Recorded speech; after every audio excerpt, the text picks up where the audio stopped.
যারা জ্ঞান পাপী, যারা বুদ্ধি পাপী, তারা ঢাকায় বসে বসে, মিডিয়ায় বসে বসে গতকাল গোপালগঞ্জের আওয়ামী লীগের যে আমাদের উপরে হামলা পরিচালিত হয়েছে সেটার তারা বৈধতা উৎপাদন করেছে।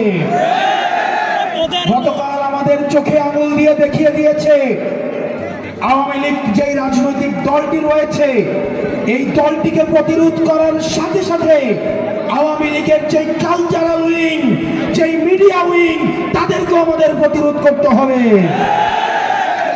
আমরা বসুন্ধরা মিডিয়ার বারবার কথা বলেছি, ওই মিডিয়ার কিছু ভাড়া খাটা, কিছু জ্ঞানপাপী রয়েছে, কিছু বুদ্ধিপাপী রয়েছে। আপনি দেখবেন এই বসুন্ধরা মিডিয়ার কিছু ভাড়াই খাটে এরকম দেউলিয়া বুদ্ধিজীবী রয়েছে, তারা এসব আক্রমণের তারা হচ্ছে বৈধতা উৎপাদন করে। তারা এই আওয়ামী সশস্ত্র এই যে আমাদের উপরে আক্রমণ হয়েছে এই আক্রমণের বৈধতা উৎপাদন করার জন্য তাদের কলম আবার সক্রিয় হয়েছে। প্রিয় রাজবাড়ীবাসী, তারা মনে করেছিল নাহিদ, সার্জিস, আক্তার, হাসনাত, নাসির, মনে হয় এগুলো একটা নাম। তারা মনে করেছিল এই পাঁচজনকে হত্যা করলেই নতুন বাংলাদেশের যে লড়াই সেটা হয়তো থেমে যাবে।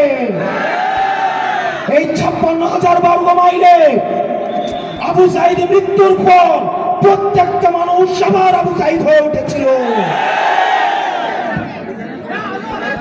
আমাদের মৃত্যুর পর প্রত্যেকটা মানুষ, প্রত্যেকটা বিপ্লবী সন্তান যারা নতুন বাংলাদেশের স্বপ্ন দেখে তারা কেউ না কেউ আবার নাহিদ হয়ে উঠে